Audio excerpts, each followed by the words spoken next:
பிள்ளைகளுக்கு என்ன பண்றோம், அழைப்பு கொடுக்குறோம். ஆனா 12 பேரும் ஒரே விதம் ஆசீர்வதிச்சானா இல்ல. நீங்க 12 அவங்க பிள்ளைகள் என்ன பண்ணிருக்கணும், 12 பேரும் அப்படியே ஆசீர்வாதமா இருப்பீங்க, பலுக்குவீங்க, பெருகுவீங்க, நீங்க வழக்கமா இழப்பங்க எல்லா வச்சு உங்களுக்கு நிறைவுண்டாக அப்படிதான் என்ன பண்ணிருக்கணும் சொல்லி இருக்கணும்ல, அப்படிதான் சொல்லி இருக்கணும்.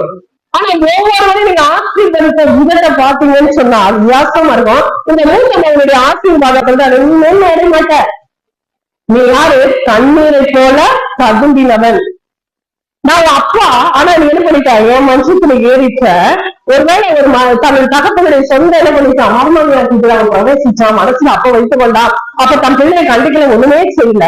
ஆனா கடைசி நாட்களை சொன்னாங்க, நான் சொன்னது உங்க வாழ்க்கையில நிற்கும்.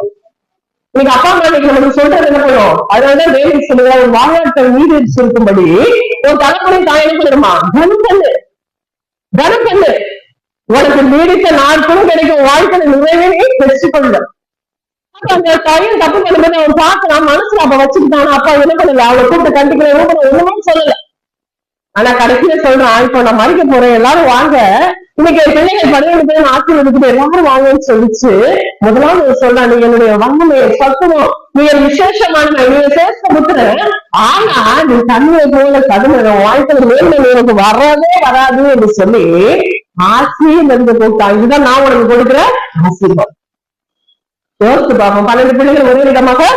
அப்ப என்ன, இன்னைக்கு நம்ம வாழ்க்கையில வேண்டிய கருத்தையும் ஆசீர்வாதம் பெற்றுக்கொள்ளுங்க, நம்மளுடைய நடக்க ரொம்ப முக்கியம். அதான் இப்ப இசைக்கார பக்தர் எப்ப சோம்பேறி இருக்கிற நாளெல்லாம் துடிச்சிருப்பாரு சொல்லி கேட்கறது கிடையாது. நீ சோம்பேறி, நான் சொல்றேன் அவனுடைய வார்த்தை கேளு, அவனுடைய வார்த்தை சோம்பேறி. இப்ப அப்பா என்ன சொல்றாரு, நீ பங்கு கட்டுன அவங்க வாழ்க்கையில நிறைவுல சோம்பேறி ஆட்டம் நினைக்கிறவங்க கிடையாது. 2 பேரும் பொது இருக்குது, வேலை இருக்குது, ஆனா இவன பண்றானா நல்லா கருத்து போக. அப்ப அப்பா சொல்றாரு, இப்படி நம்ம வாழ்க்கையில நீ நிறைவில்லப்பா, நீ ஆசீர்வாதம் நினைக்கலாம், ஆனா நீ அப்படி என்ன நினைக்க முடியாது. அப்ப வாழ்க்கையில நிறைவு இல்லை, ஏதாவது நினைக்கிறதுதான்.